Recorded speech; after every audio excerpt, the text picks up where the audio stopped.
I bought a rolling pin. It has allowed me to roll out 1/4 of one of my dough balls. I've made two, so it's 1/8 of the total. There's a whole one, while the other 1/4 of the other.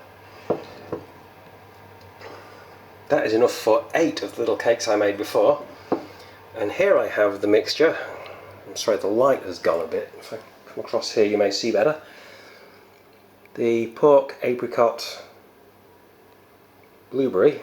There is a blueberry just there in the centre. Told you they didn't need cutting up. And plum. I think that's a piece of plum mixture.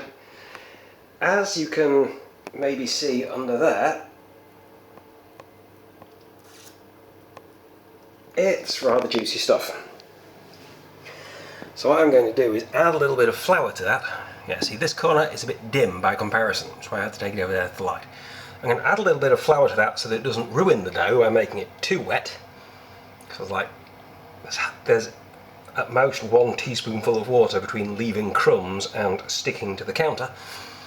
And I'm going to put some of that into that dough, wrap it up and put it on a cookie sheet ready to bake.